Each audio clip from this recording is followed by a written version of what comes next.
साहित्य से तात्पर्य।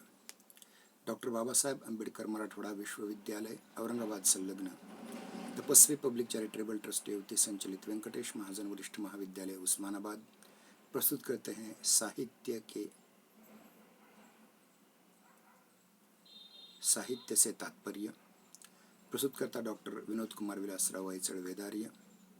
आप इस जानकारी को जय हिंदी जय नागरी इस यूट्यूब चैनल के द्वारा देख रहे हैं। आप सभी का स्वागत है। बीए तृतीय वर्ष हिंदी ऐच्छिक प्रश्न पत्र क्रमांक 11 साहित्य शास्त्र 1 में पहला भाग आता है साहित्य से तात्पर्य का। इस पर आज हम विचार करेंगे। साहित्य इस शब्द की व्युत्पत्ति दो प्रकार से मानी जाती है। साहित्य शब्द की प्रथम व्युत्पत्ति में हित शब्द में स उपसर्ग लगाने से सहित शब्द बनता है।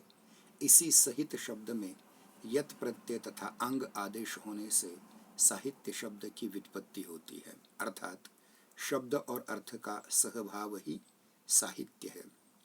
साहित्य शब्द की द्वितीय व्युत्पत्ति स अधिक हित अर्थात हितस्य भावः सहितम सहितस्य भावः साहित्यम अर्थात जो रचना हितकारक हो वही साहित्य है। प्रथम व्युत्पत्ति के अनुसार शब्द अर्थ का यथावत सहभाव अथवा साहचर्य अर्थात एक साथ होना ही साहित्य है।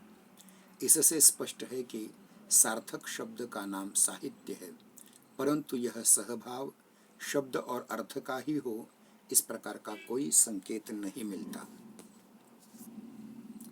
द्वितीय व्युत्पत्ति में हितकारक रचना का नाम साहित्य है, किंतु प्रथम की तरह यह व्युत्पत्ति भी अपर्याप्त सिद्ध होती है।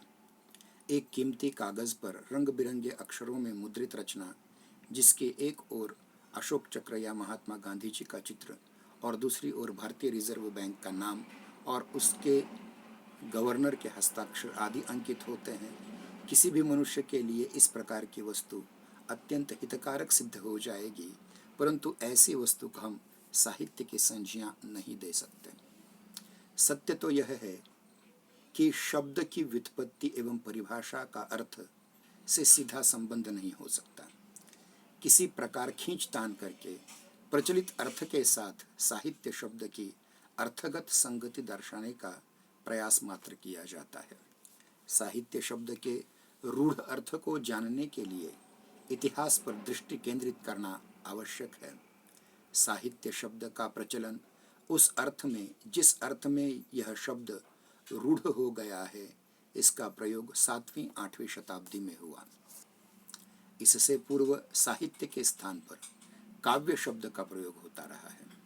इसी कारण आचार्य भामह, आचार्य राजशेखर, आचार्य भोजराज, आचार्य रुद्रट, आचार्य जयानक कुंतक आदि विद्वानों ने काव्य शब्द की परिभाषा करते हुए सामान्यतः शब्द और अर्थ के सहभाव को काव्य माना है।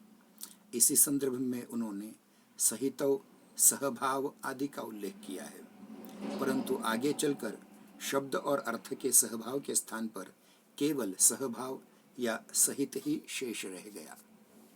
वास्तव में भाषा विज्ञान की दृष्टि से प्रयत्न लाघव की प्रवृत्ति के कारण शब्दों का प्रचलन, प्रयोग एवं अर्थ विस्तार सामान्यतः इसी स्तर पर होता रहा है।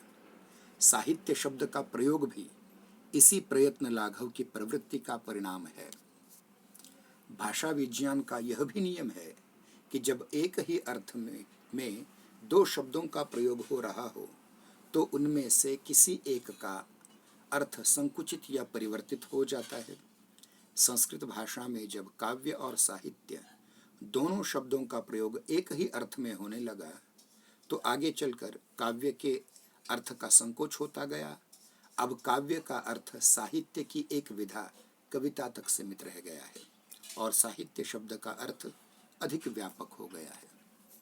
इसी कारण साहित्य के अंतर्गत कविता, महाकाव्य, खंड काव्य, मुक्तक काव्य, गीति काव्य, नाटक, एकांकी, कहानी, उपन्यास, निबंध, ललित निबंध, रेखाचित्र, संस्मरण, आत्मकथा, जीवनी, व्यंग्य, आलोचना आदि सभी विधाओं का समेश होता है।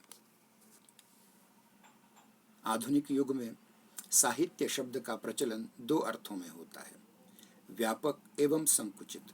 व्यापक अर्थ में यह समस्त लिखित एवं मौखिक रचनाओं के संदर्भ में प्रयुक्त होता है, जबकि संकुचित अर्थ में यह काव्य के पर्याय के रूप में व्यक्त किया जाता है। अर्थात व्यापक अर्थ में वह सभी प्रकार के ग्रंथ समूह को सूचित करता है, तो दूसरी ओर वह विशेष पद्धति की रचनाओं को भी संकुचित करता है।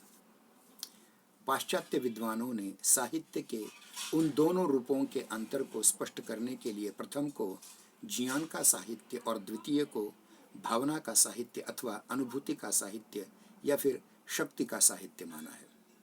प्रसिद्ध विद्वान डी क्विंसी ने दोनों प्रकार के साहित्य की तुलना करते हुए लिखा है कि जहाँ ज्ञान के साहित्य का लक्ष्य कुछ सीखना होता है, वहीं शक्ति के साहित्य का लक्ष्य भावनाओं को जागृत करना होता है। एक में तथ्यों और उपदेशों की भरमार रहती है, जबकि दूसरे में कला और सौंदर्य की अभिव्यक्ति होती है। जो गद्य एवं पद्य में लिखी गई सभी प्रकार की कलापूर्ण रचनाओं अर्थात कविता, महाकाव्य, खंड काव्य, मुक्तक काव्य, गीति काव्य, नाटक, एकांकी, कहानी, उपन्यास, निबंध, ललित निबंध, रेखाचित्र, संस्मरण, आत्मकथा, जीवनी, व्यंग्य, आलोचना आदि से संबंधित है। ज्ञान के साहित्य को शास्त्र अथवा विज्ञान भी कहा जाता है। विज्ञान के भी दो प्रकार होते हैं, प्राकृतिक विज्ञान एवं सामाजिक विज्ञान। प्राकृतिक विज्ञान में जीव शास्त्र, भौतिक शास्त्र, रसायन शास्त्र, चिकित्सा शास्त्र, भूगर्भ शास्त्र आदि आते हैं, तो सामाजिक विज्ञान के अंतर्गत इतिहास, अर्थशास्त्र, राजनीति शास्त्र, समाज शास्त्र आदि का समावेश होता है। भाव या शक्ति का साहित्य कला कहलाता है, परंतु मनोविज्ञान, भाषा विज्ञान, भूगोल जैसे अनेक शास्त्र हैं। जितने कला के अंतर्गत आते हैं, उतने ही विज्ञान के अंतर्गत भी आते हैं। कला भी दो प्रकार की होती है, प्रथम उपयोगी कला अथवा उपयोजित कला और दूसरी सौंदर्यवान कला अथवा ललित कला।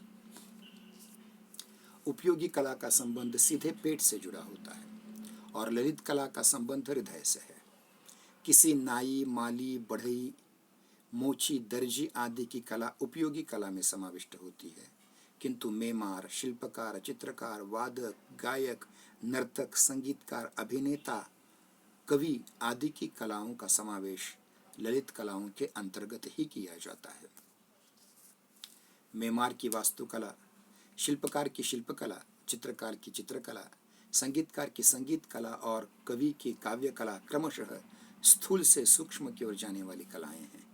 जिस कला के उपादान कारण जितने अधिक स्थूल उतनी ही वह कला निम्न तथा जितने अधिक सूक्ष्म उतनी ही वह कला श्रेष्ठ होती है। मेमार को भवन बनाने में पत्थर, चूना, गारा आदि स्थूल उपादान लगते हैं, इसलिए वास्तुकला सभी ललित कलाओं में निम्न स्तर की कला है। शिल्पकार को शिल्प बनाने में छेनी, हथौड़ा, पत्थर, लकड़ी, मिट्टी आदि सूक्ष्म पदार्थों की आवश्यकता होती है, तो चित्रकार को चित्र बनाने के लिए रंग, तुलिका, कपड़ा आदि की आवश्यकता होती है। संगीतकार के लिए ताल, स्वर, लय जैसी अमूर्त और अत्यंत सूक्ष्म ध्वनियों की आवश्यकता होती है, तो कवि को कविता के लिए मात्र शब्दों की आवश्यकता होती है। उपर्युक्त विवेचन से स्पष्ट है कि ललित कलाओं में सर्वश्रेष्ठ स्थान काव्य कला या साहित्य कला का है। संगीत कला से निम्न चित्रकला, चित्रकला से निम्न शिल्पकला, शिल्पकला से निम्न वास्तुकला, इस प्रकार का क्रम बनता है। इसी क्रम को उल्टा करने पर सबसे निम्न वास्तुकला, वास्तुकला से श्रेष्ठ शिल्पकला, शिल्पकला से श्रेष्ठ चित्रकला, चित्रकला से श्रेष्ठ संगीत कला और संगीत कला से श्रेष्ठ काव्य कला मानी जाती है। प्रसिद्ध दार्शनिक प्लेटो ने इस क्रम को उल्टा किया है। साथ ही उपयोगी कलाओं को ललित कलाओं से श्रेष्ठतर माना है। इतना ही नहीं, उन्होंने कवि को तो विक्षिप्त प्रतिभा का धनी घोषित कर उसे अपने आदर्श राज्य से बहिष्कृत भी किया है। प्लेटो ने दार्शनिक और राजा को सर्वश्रेष्ठ मनुष्य घोषित किया है। यह साहित्य से तात्पर्य है। आपने इसे मेरे विवेचन को साहित्य के तात्पर्य पर का अत्यंत शांति से सुना, इसलिए आप सभी को धन्यवाद। मैं फिर से सभी से ये करबद्ध नम्र निवेदन करता हूँ कि हमारे इस चैनल जय हिंदी जय नागरी को सब्सक्राइब कीजिए, देखिए, पसंद कीजिए, साझा कीजिए और बेल आइकॉन दबाइए ताकि ज़्यादा से ज़्यादा लोगों तक यह सामग्री पहुँचे। जिन लोगों ने बेल आइकॉन दबाया है, सब्सक्रिप्शन किया है, उनको इसके नोटिफिकेशंस मिलते रहेंगे।